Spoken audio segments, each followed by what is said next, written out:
open access, so you're all welcome to dive deep into the weeds of Egyptology after this talk if you are interested.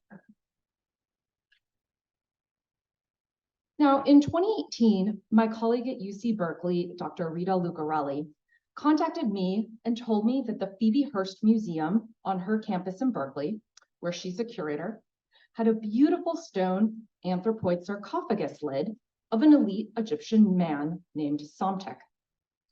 The lid, about 2.5 meters long and weighing almost 3 tons, was carved in basalt, a heavy gray stone which was used at the time for producing statues and sarcophagi like this one for both royal and non-royal persons.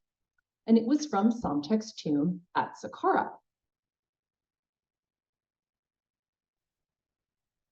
Sept's sarcophagus lid, had been in Berkeley Museum storage outside of campus for a number of years, where you can see it lying here in its box in this middle photo. And as a curator, Rita had been part of a successful crowdfunding campaign, which made it possible to bring this piece back to the main museum gallery on Berkeley's campus. And it was placed at the very entrance of the museum for the inauguration of their new gallery space in 2018.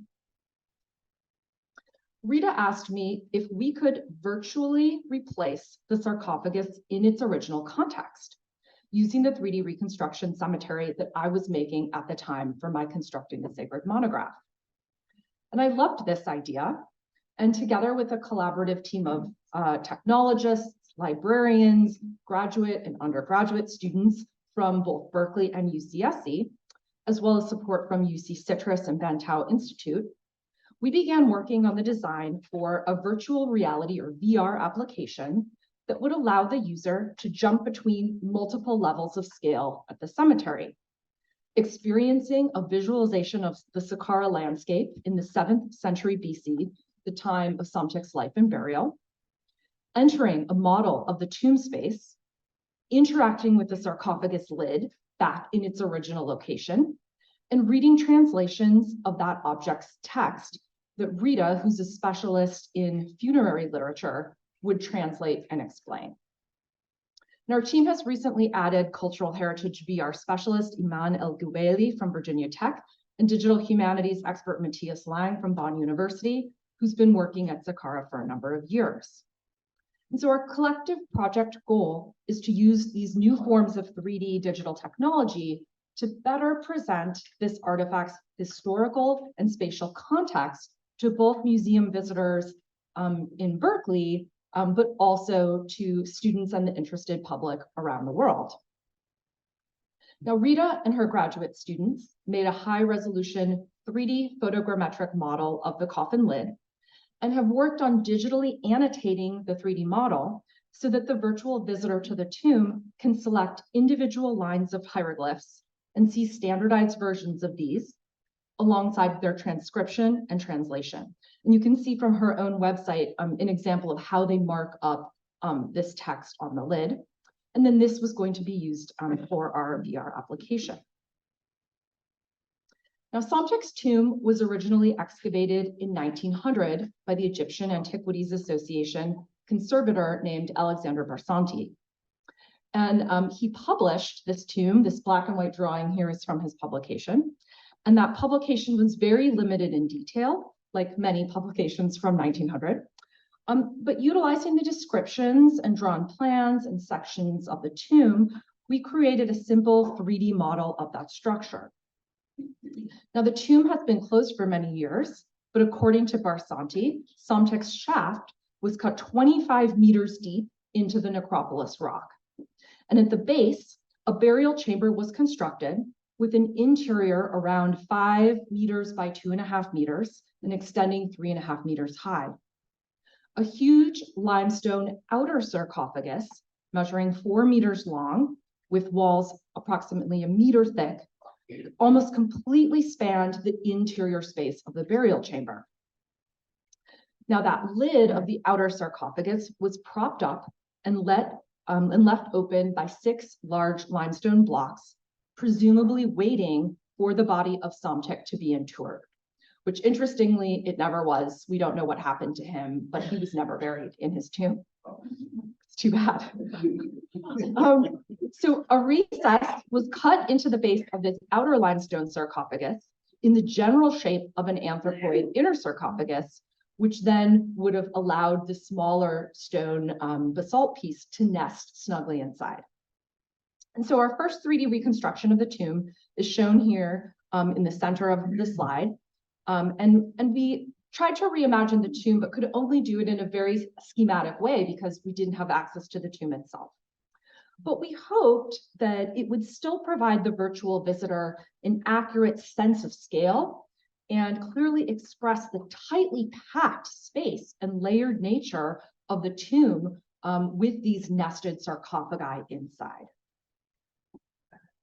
Now, the 3D model of Somtek's tomb could then be situated within the larger contemporary Saqqara landscape in that VR application. And so here you can see a version of my 3D modeling depicting Saqqara in the 7th century BCE in what Egyptologists call the 26th dynasty. And this is the model that I used for our VR app. And in the 7th century, Saqqara was the site of significant construction with the addition of a series of elite shaft tombs that were situated around the Old Kingdom pyramids of Unas, Userkaf, and Teti. And I've marked those tombs here with red arrows, and you can see my representation of these kind of ruined Old Kingdom pyramids. Now, the late period shaft tomb owners may have valued proximity to these already ancient monuments. The pyramids were already over 1,000 years old at this time. And so these late period or 26th dynasty elites seem to have chosen to site their own tombs intentionally to associate themselves with the sacred royal tradition at the cemetery. And Somtek's was indeed one of these late period shafts that was situated around these earlier pyramids. So his was one of 7 7th century tombs of elite men that were built around the ruins of the Unas pyramid. Now, Somtek held high courtly and military titles, like overseer of the Libyan mercenaries, so he's clearly a military general. And his neighbors in death had similar high-ranking titles. So Chan Hebu, who was next to him, was overseer of the royal flotilla of boats. And Padi Nisat, on the other side, was overseer of the palace. So these were all men with court influence and the kind of access to wealth that could fund the cutting of such deep and substantial shafts into the cemetery itself. Now, in 2021, we started doing testing of our first experiments with the app, including at the American Research Center in Egypt, professional meetings of our Egyptologist colleagues, as well as in our own classroom and technology conferences.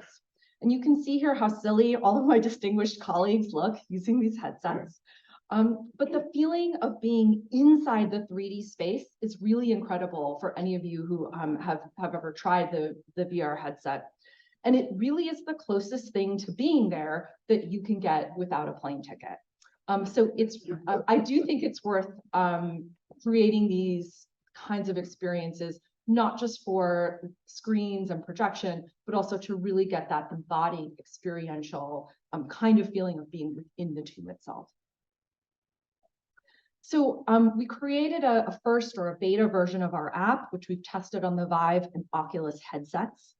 And the virtual visitor can experience the sarcophagus lid of Somtek by then going to the necropolis of Saqqara, going down into his tomb, and seeing the lid digitally replaced in that location. The user can also point to the text on the different elements of the lid and visualize the annotations that provide a transcription and translation of the spells.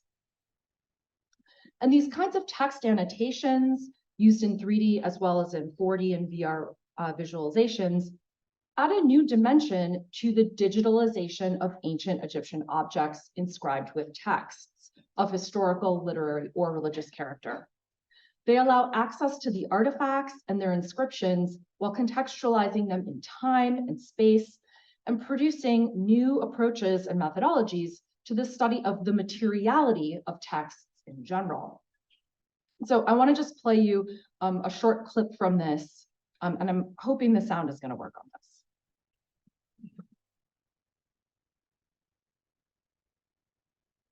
Welcome to the ancient Saqqara necropolis. Saqqara was an important cemetery site that stood in the high desert west of the city of Memphis, a religious, economic, and political center. It is the 26th dynasty, otherwise known as the Sept period, 664 to 525 BCE, when high officials and families of the elite from the now state capital Sais wanted to be buried near the pyramids of the powerful pharaohs of the past. For example, the famous step pyramid of Djoser, or the pyramid of King Unas, both built more than 1,500 years before the Sept period. You are now standing before a series of 26 dynasty shaft tombs, marked at the surface by square enclosure walls. 26 dynasty shaft tombs were often designed with a long, narrow shaft dug into the ground, ending in a burial chamber. Somtek's tomb shaft extended more than 25 meters deep into the rock of the Saqqara Plateau. After the burial chamber was built and in place, the shaft was filled with sand to make the tomb inaccessible. Click on the hieroglyphs to view their translation. You would, of course, be holding a joystick here, and you would be selecting with the black line.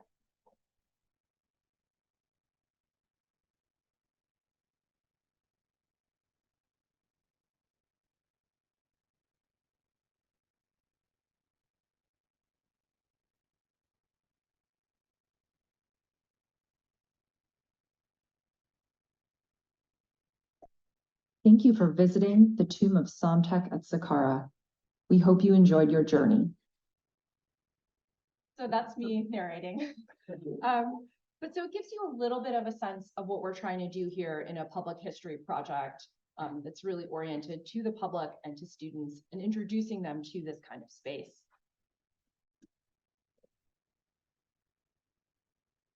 So while the initial application design had a number of limitations due to a lack of access to the site, we are excited that Rita and I have joined forces with other scholars, including Matthias Lang of Bonn University, who's been working on the Saqqara Sept shaft tombs for a number of years as part of the Saqqara Sept Tombs project, formerly directed by Dr. Ramadan Hussain. Matthias and the SSTP team have created a detailed 3D photogrammetric model, not only of the tomb of Somtek, but the neighboring tombs of Patti Niset and Shan Hebu, and have 3D recorded the sarcophagus of Patti Niset in the Cairo Museum.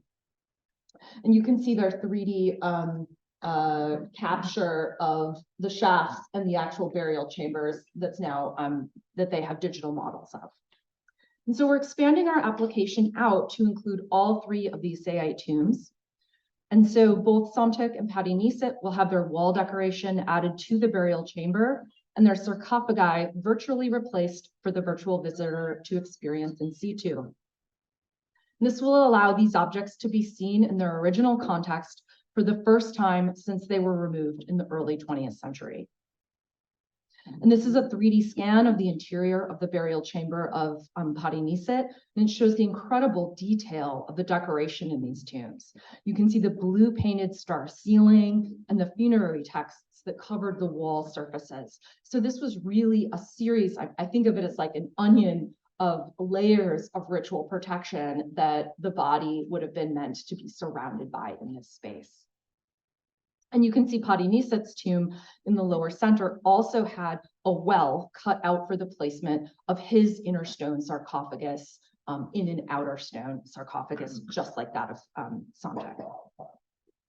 The finished VR app will also include photogrammetric models of objects that the visitor can pick up and examine virtually, such as the canopic jars and shabti figurines that were part of the burial equipment and are now in museum collections, both in Egypt and abroad.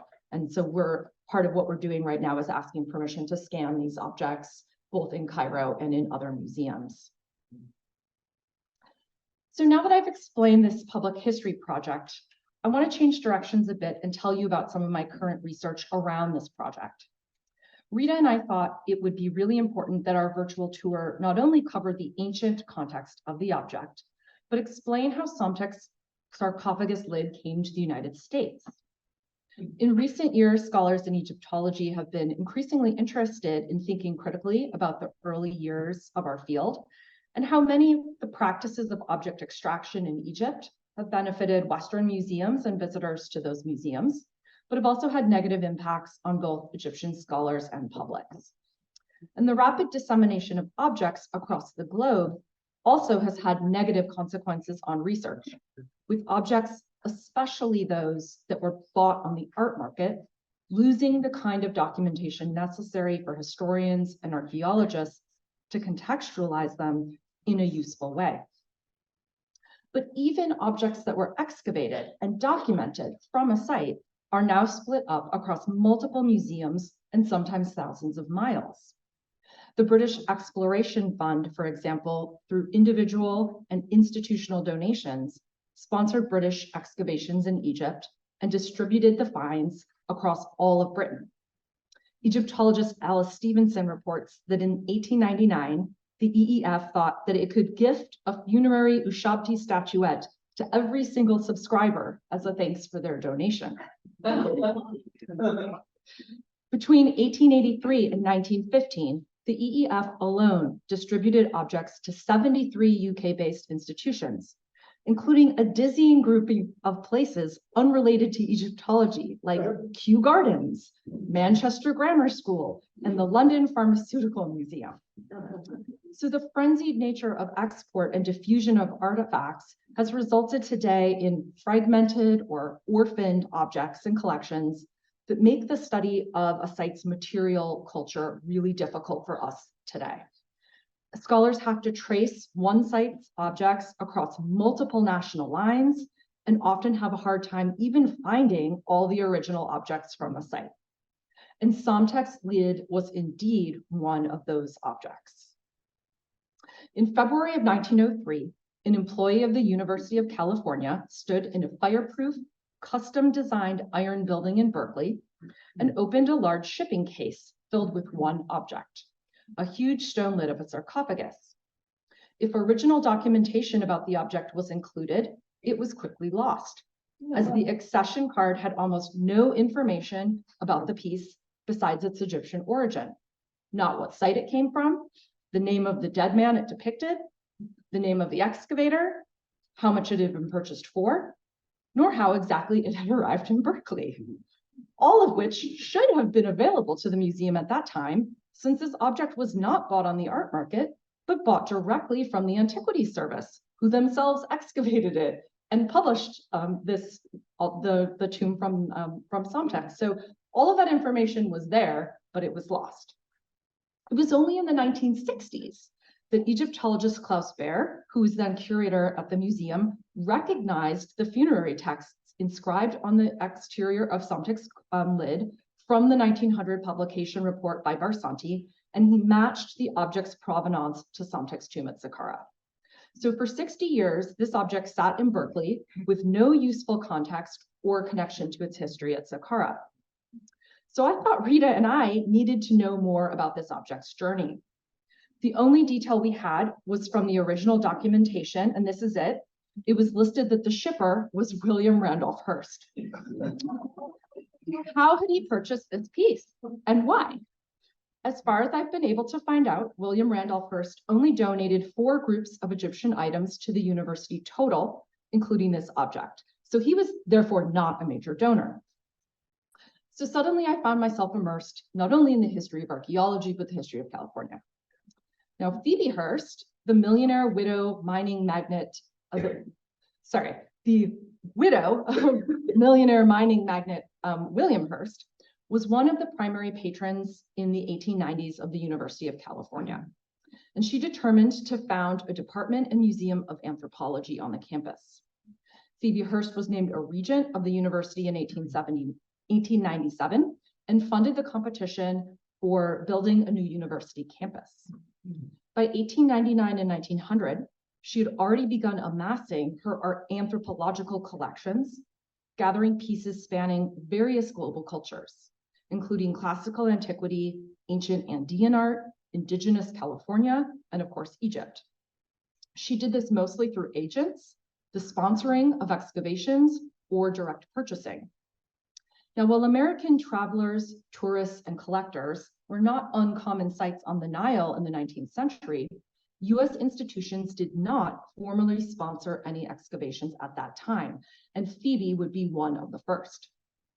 In 1899, she visited Egypt as part of a larger grand European tour and met the young scholar George Reisner, an American trained in Germany. Hearst offered to fund Reisner's excavations for 5 years, with the express interest of filling her future museum with quality objects.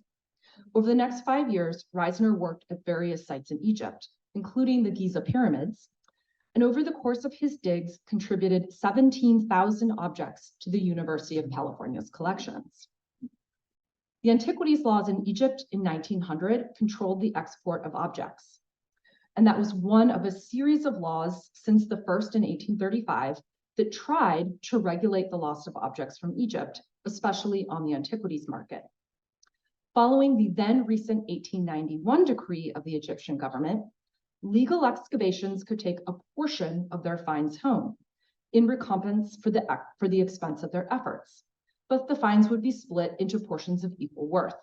And the Cairo Museum could buy back any piece that they desired from the excavator.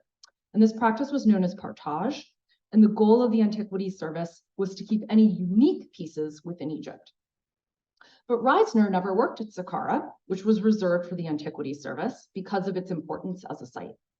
And he never excavated at Saqqara nor this object. And so I know that they didn't get access to this object through the partage system. While Reisner's major contributions came from his excavation's share of this partage system, he also acted as a buying agent for Phoebe Hearst. And it is clear he acted as her broker, helping her choose objects to send back to California from the art market for her future museum. But again, she was not listed as the donor. So how did William Randolph Hearst get involved? So I suppose I should say, and I'm just going to spoil the end of my talk right now and just tell you that I still don't know. I spent a number of days at the Bancroft Library in Berkeley in spring quarter, and I was just at Berkeley Monday and Tuesday looking at more of Hearst's unpublished correspondence. William Randolph Hearst sailed to Alexandria by steamer November 1st, 1899, a few months after his mother left. And that was probably very intentional because he was there with his girlfriend, Millicent, who his mother absolutely did not approve of. So he went by himself. So that's a separate story. Now, Hearst met Reisner in February of 1900, and the archaeologist reported on the son's visit to his patroness right away. And he wrote to Phoebe and said, "I had the pleasure of 2 days with your son at Luxor. He bought a lot of very good antiquities, and I warned him that I would suggest to you to annex them for the University of Cal." Okay. Now, the newspaper magnate spent another week with Reisner in Cairo, antiquities hunting later in spring as well. And when a set of quality Old Kingdom reliefs came up on the market for 115 pounds, Reisner wrote to Mrs. Hearst requesting additional funds to buy them. She'd given him some cash. And he noted, quote, "If you're not induced to buy them, I think I shall try to persuade your son to buy them," end quote. Both the mother and son seemed to catch antiquities fever during their trips. And in a letter he wrote to his mother just after returning from Egypt, William Randolph boasted, quote, "I bought for you 3 prehistoric jars and some pottery made to imitate them. I located a dozen or more fine jars, one of them the best that has ever been found. I want to talk to you about buying these and making a collection," end quote. So I wondered if I could trace the object through William Randolph rather than Phoebe Hearst. I looked at his papers at the Bancroft, but found nothing referring to the object. And unfortunately for me, in 1903, the same year that the sarcophagus was accessioned in Berkeley, Hearst married his 22-year-old actress girlfriend, Millicent Davies, 18 years his junior, against his mother's wishes. And his mother didn't even attend the wedding. So his letters to Mrs. Hearst from this moment are mostly attempts at mollifying her, as she happened to be bankrolling his lavish lifestyle, because George Hearst had left all of his money to his wife, Phoebe Hearst, and William Randolph Hearst inherited nothing. So ancient Egypt was not on their mind, unfortunately for me. Now, I have found one lead for how Hearst may have made the purchase, but I need to provide a little background. So in 1835, Muhammad Ali passed the first antiquities laws, and the first tenet of which was, and I'm quoting here a translation from the French, that in the future, the export of antique objects of all kinds was severely prohibited, end quote, as a direct response to the unalloying pillaging of Egypt's monuments from European nations. I'm quoting here again. We can rightly fear that we will soon see these monuments, the pride of past centuries, disappear from the soil of Egypt with their sculptures and all the precious objects they contain, to go down to the last one to enrich foreign lands, end quote. A few years later, in 1858, the Antiquity Service in Egypt was initiated by Ali as well. He installed a Frenchman, Auguste Mariette, who then had a post as assistant curator of Egyptian antiquities at the Louvre, and he became director of the Antiquity Service. Both France and Britain were increasingly intertwined in Egypt's economy in the 19th century, with the British establishing the Eastern Telegraph Company, the Bank of Egypt, and the Cairo-Suez Railway, and the French, of course, funding the Suez Canal. By 1881, when Mariette died, the service was handed to another French national, Gaston Maspero, shown here in a drawing made only 3 years before the discovery of Psamtik's tomb. In 1882, Britain would invade Egypt, and Sir Evelyn Baring, Lord Cromer, was placed as British agent and consul general of Egypt, effectively ruling the country with a directive to keep the Suez Canal open and stabilize Egypt's finances, as Egypt had racked up huge international debt. The British maintained Khedive Tawfiq Pasha as ruler of Egypt, and the former ministries and government officials continued to function, but scholars call this period from 1882 onward a veiled protectorate, as Britain was effectively ruling the country as a British colony, with British advisors appointed by Cromer to dictate to and supervise the Egyptians who filled the bureaucracy. In 1899, the year before the discovery of Psamtik's tomb, after a series of other French directors had sort of come into the Antiquity Service for very short terms, Maspero was actually brought back to Egypt to rerun the service in his second term. Now, a French scholar, Elizabeth David, in a 2003 book, published a collection of Maspero's letters to his wife, Louise, that were stored in a French archive. And in looking through this archive of letters, I discovered something very interesting. Maspero, as director, was funding Antiquity Service excavations at Saqqara in early 1900. And he offhandedly, to his wife, reported meeting William Randolph Hearst, possibly at Saqqara, in a letter of May 11, 1900. And Maspero wrote, and this is my very loose English translation of the French, "The excavations at Saqqara are going well, and I've received a new 100-pound note from Mr. Hearst, which will permit me to do even more. We will perhaps have a new tomb in good condition." The new 100-pound note was likely the new banknotes introduced in Egypt in 1899, which included a 100-pound note newly. And that entire year's excavations across Egypt total for the Antiquity Service cost them about 800 pounds. So this was a robust donation. It would have been about $500 US in 1900, which would be worth thousands of dollars today. Now, Psamtik's tomb was discovered January 15th, 1900, only a few weeks after the discovery of the neighboring tomb of Padi Nisit in December of 1899. And it was followed by that of Chon Hebu on February 22nd of 1900. And work on Chon Hebu's tomb wasn't actually begun until mid-March, and the opening of his stone inner coffin took place starting in May. As Hearst was in Egypt at the exact time of the January through May 1900 excavations of these Dynasty 26 shaft tombs, he could have visited the excavations in process and perhaps even seen the stone coffins in person. Now, Maspero doesn't explicitly say that he met Hearst at the Saqqara site, but the connection of the two in this letter as he's talking about Saqqara is very, very tantalizing. Now, was this meeting the one that led to the coffin lid of Psamtik's eventual journey to California? Did Hearst buy this object through Maspero? A number of my colleagues have recently published works tracing aspects of the art market, collectors, and their intersection with the Antiquities Service and the Egyptian Museum in the late 19th and early 20th century. And from their work, I've learned that the Antiquity Service had long been strategically selling duplicate pieces or items that had other examples of them in the museum collections to fund their work. And the site of Saqqara was not exempt from that.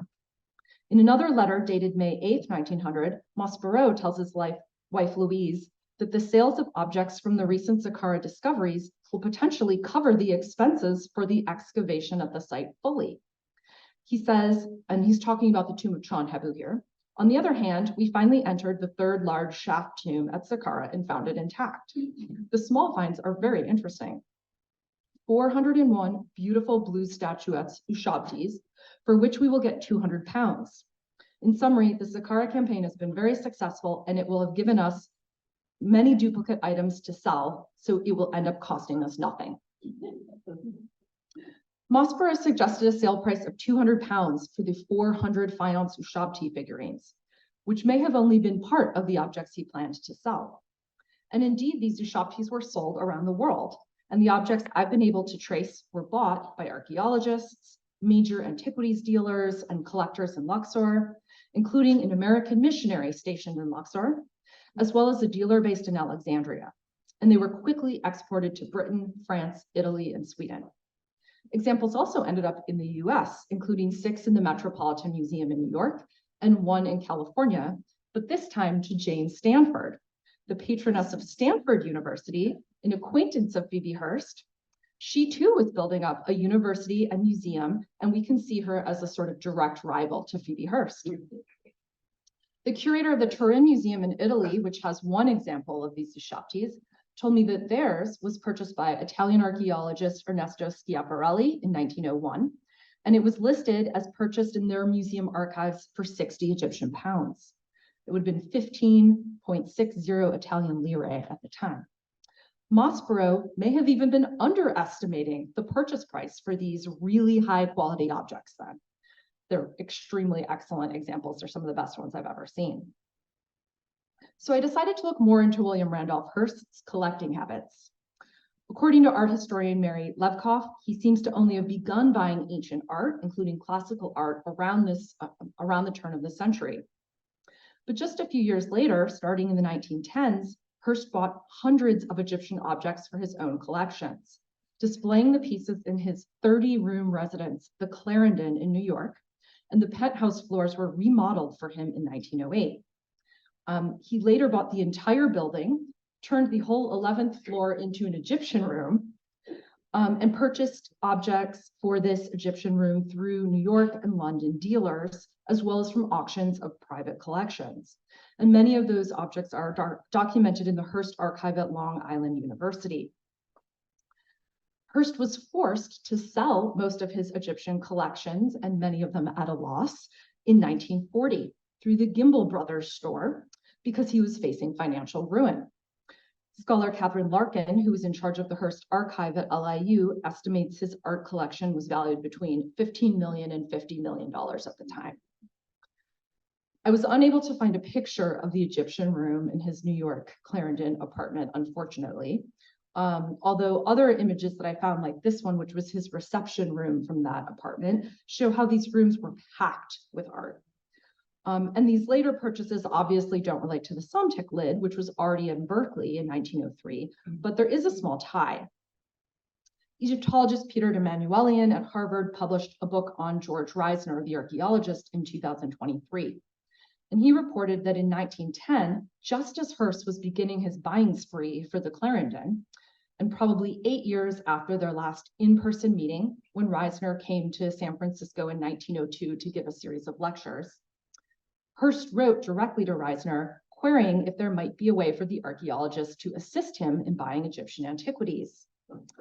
It's a long time since we met, and I'm sure you will be surprised to hear from me. But I write to ask if you and I could not make an arrangement by which you could give me some of your second attention to getting me, for my collection, some really fine antiques. William Randolph Hearst makes no mention of Phoebe Hearst or her museum, and it seems he was no longer interested in donating objects to his mother, but ready to stock his own apartment. Emanuelian reported that although Reisner suggested to meet in winter of 1911 when he would be back in the US, he could find no additional correspondence between the two on the topic. And it appears William Randolph Hearst instead turned to dealers in New York and London to buy what he needed. So I believed when I started this research, tracing the provenance of Somptek's coffin or sarcophagus lid would be a relatively straightforward question, since I already knew where it came from. But instead, I've ended up deeply engaged with 19th and 20th century antiquities laws, French, British, Egyptian geopolitics and imperial aspirations, the antiquities trade and art market, Victorian tourism habits, and the ambitions of California millionaires. So in this process, I found myself in the kinds of archives that my colleagues in history frequent, something I had not anticipated. Now, I still don't know how William Randolph Hearst got his hands on Somptek's sarcophagus lid, and I may never know. I suspect it was through direct contact with Gaston Maspero, who had the ability to sell individual objects to collections and museums and used those funds to support the activities of the Antiquity Service. But maybe Hearst relied on Reisner as his agent, and Reisner arranged the purchase, as Hearst's letter to Reisner shows, that the two men were directly working together, at least at some point. I still don't know how much William Randolph Hearst paid for the Somptek sarcophagus lid, or when he presented it to her mother, or what she thought of the gift. I would have liked it, but so I was at the Hearst Museum going through their old boxes on Monday, and unfortunately, there does not seem to be any remaining documentation on this object, so I may never know. I still have many questions, but the process of doing this provenance research has helped me better understand the history of my own field, and I hope it will allow us to engage the public with questions around the ethics and practices of collecting, both today and in the past, in our VR application. So thank you, and I'm happy to answer any questions.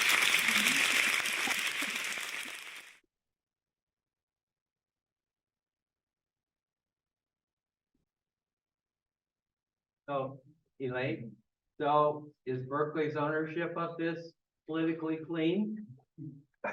Yeah, that's a good question. I've been thinking about that. I would say probably the more important question is in these issues of repatriation is Egypt interested?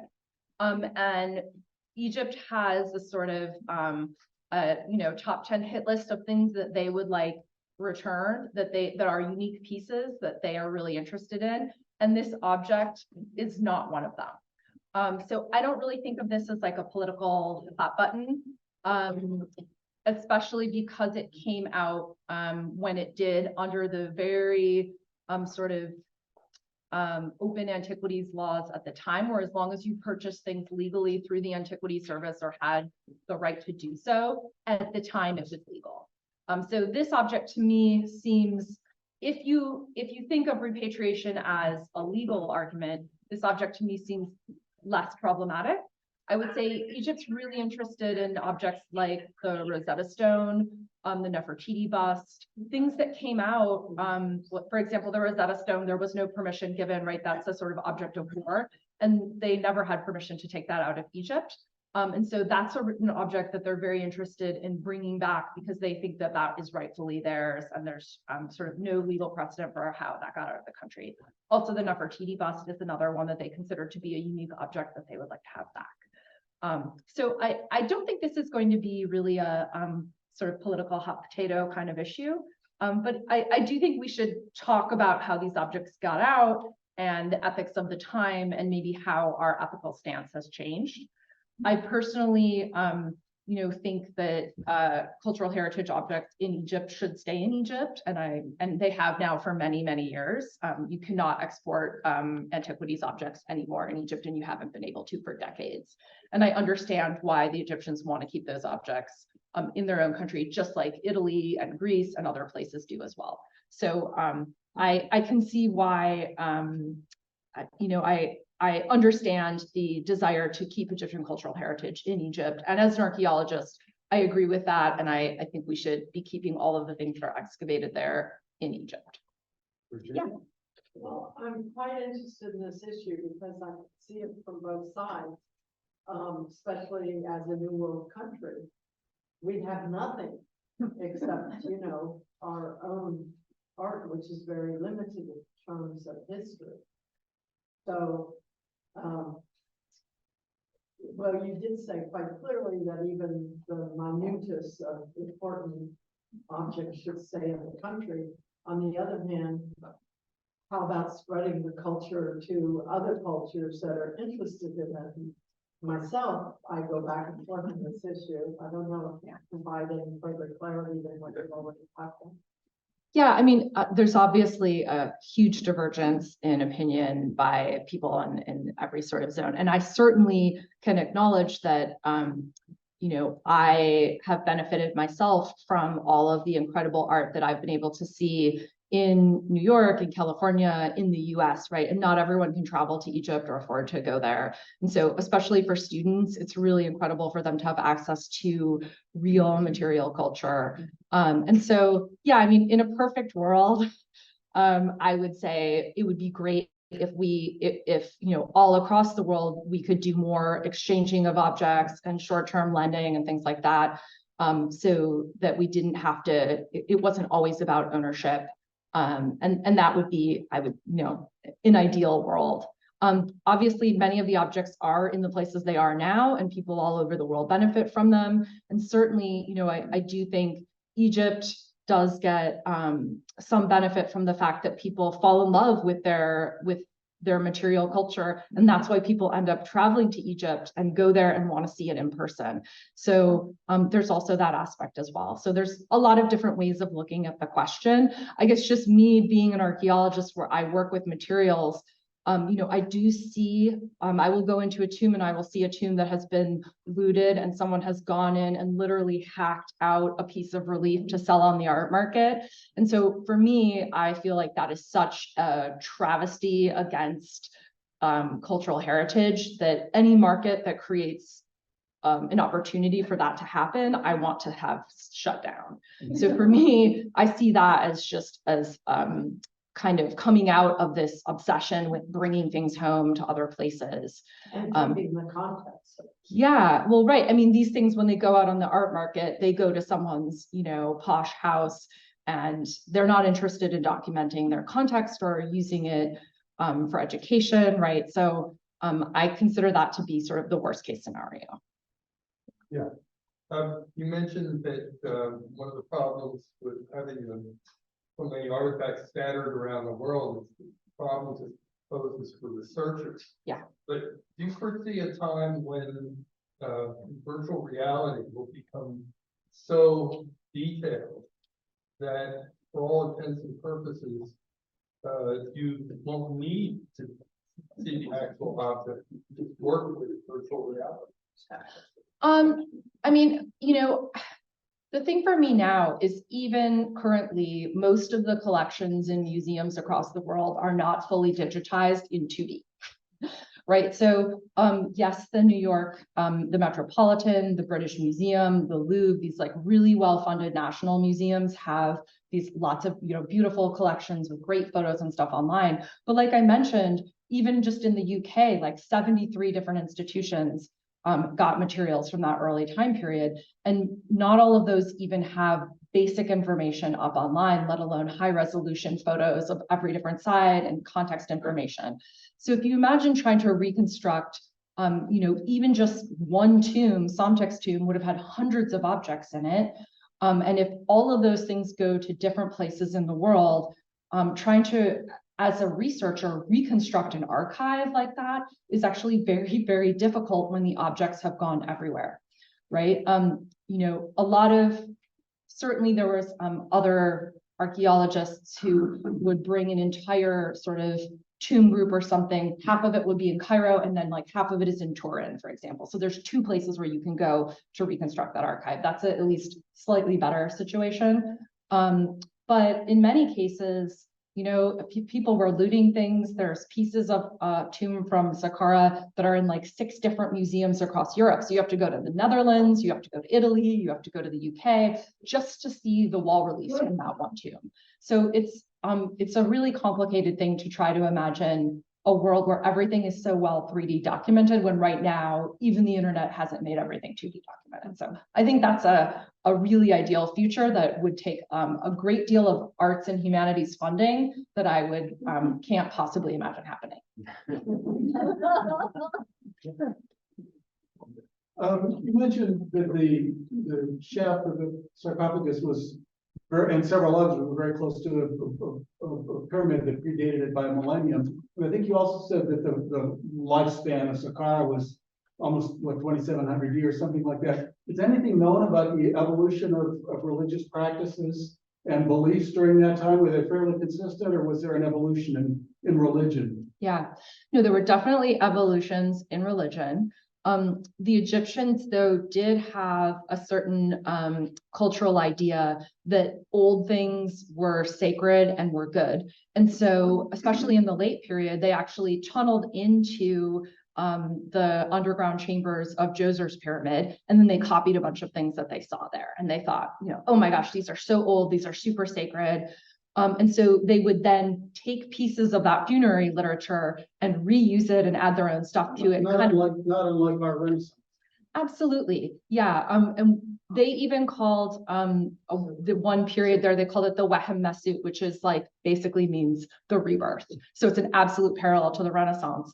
So they are very interested in what the ancients did. And then they'll write things and be like, and this was from an ancient papyrus. And you're like, was it, or did the priest just write this? Right. But they were interested in what was old, and they thought what was old was, closer to the gods and had a lot of knowledge. So they would copy things or be very interested in reusing and repurposing older materials because they thought they were imbued with a sense of importance. Sort of a sense of a golden age.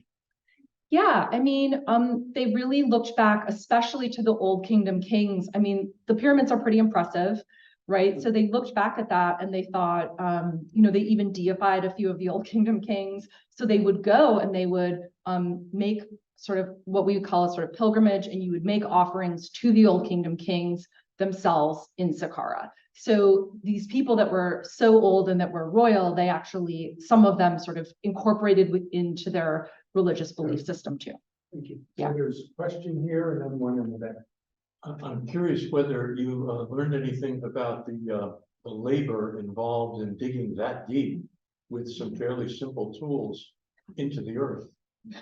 I certainly would not have wanted to do this. Yeah.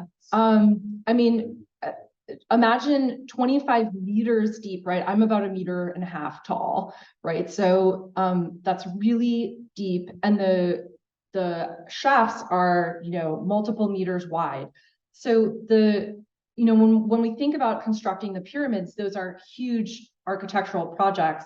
These are sort of huge architectural projects underground. So they don't have the same kind of huge superstructure that sort of shows off all of the work, but I think they would have been, an equal amount of work to actually carve down this far and then to build this shaft underneath and then to fill it all with sand. And I mean, it was so elaborate, and they had multiple shafts because of course, then they needed to keep one shaft open to put the mummy down in when the tomb owner actually died.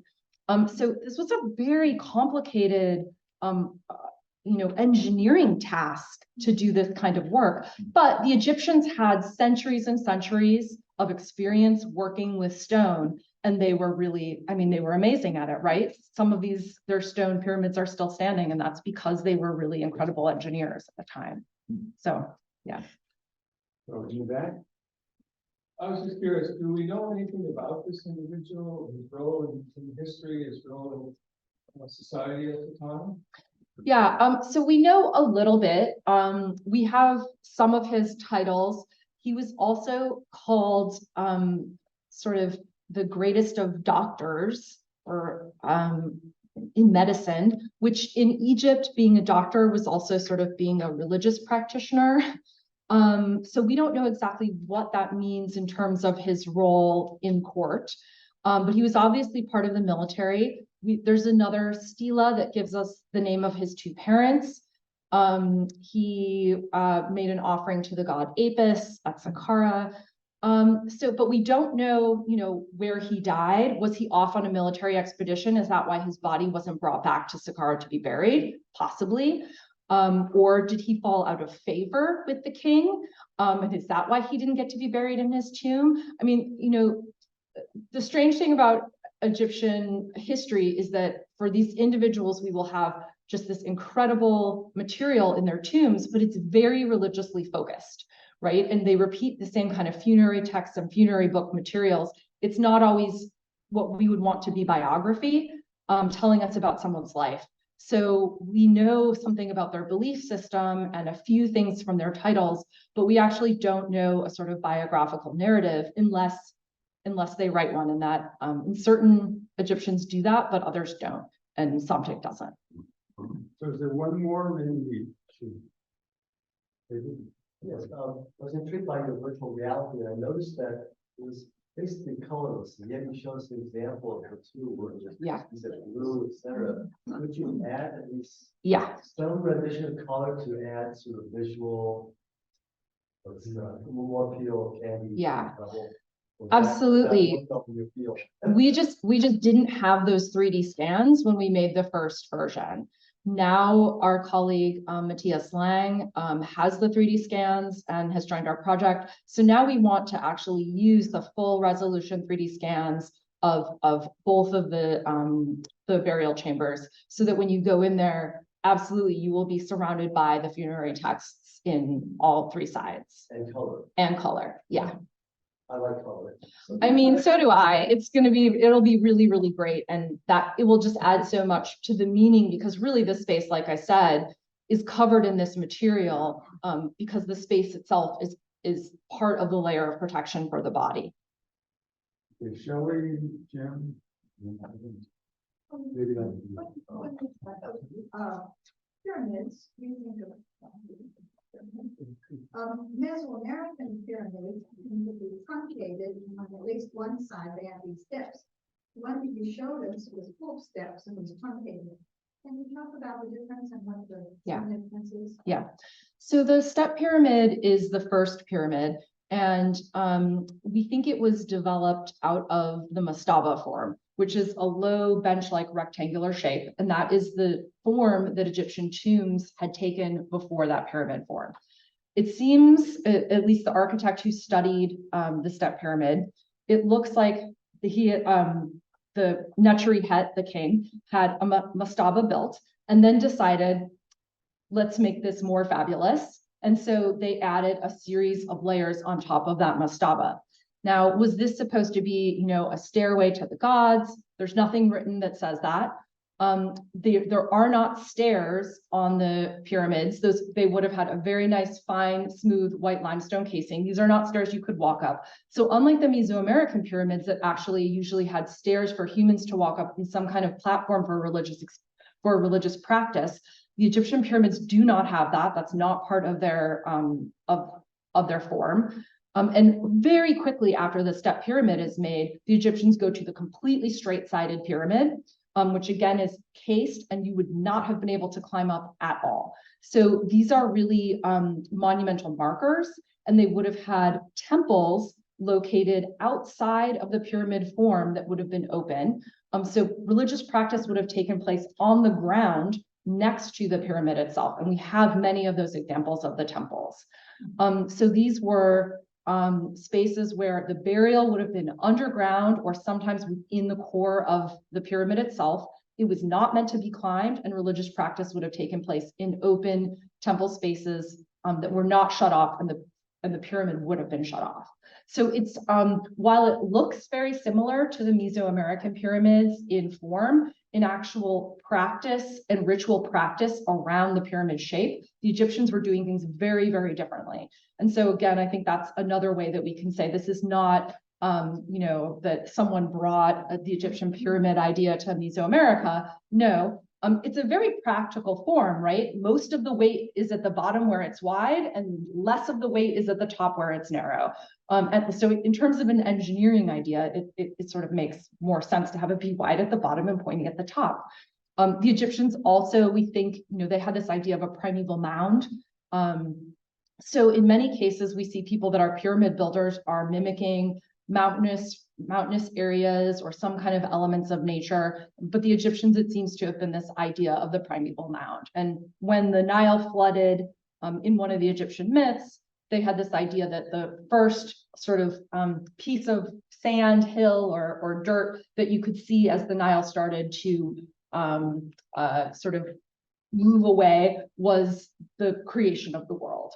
And so this kind of primeval water with a hill coming out of it is an important mythical idea in Egyptian religious concepts. And so the idea that you would then have a burial place that was replicating the idea of this medieval or this mythical hill is maybe what they're trying to represent here. We don't know, they're not completely clear about what the symbolism for the pyramid is, but based on some of the funerary texts, that's probably our best guess. So there are two more questions we have time for. Sure. Jim? So is the sarcophagus lid limestone or is it something basalt. rare? It's basalt. And where from? Is it locally sourced? Is that the That's a good question. Most of the Egyptian hard stones are from further south in Egypt. But to be honest, I don't know that about basalt. So that's a good question. I should find that out. And then are there lots of 2-ton sarcophagus lids floating around in 1900? Yes. Weirdly, yes. So Padi Niset and Sean Hebu, his neighbors, both have almost identical sarcophagi that are made of these hard, dark stones that are anthropoid. And so I think they kept, they thought that Somtix was not the nicest one. So they kept the other two because they thought those were the nicer ones. So they sold what they thought was the kind of like third-rate version of that. But yeah, so, there's plenty of these stone sarcophagi. I believe there maybe was even one in the De Young show recently. There might have been a stone one. I think I remember that. But yeah, if you go to the Cairo Museum, for example, you'll see lots of them. The Egyptians were incredible stone workers, and especially in this time period, they were absolutely making these really beautiful, finely carved dark stone sarcophagi. So this is not a unique object. Last. I just had a question about, you did that overview of where all the 3D scans were and the 3 shafts or whatever. I noticed there was a lot of patchiness toward the top of the shafts. Was there some technical reason why they didn't have complete scans there? Yeah, that's a good question. I'd have to ask my collaborator, Matthias Lang, whose team made them. I assume that it's difficult. It probably has to do with lighting, of getting the lighting for the scanning, but I don't know yet.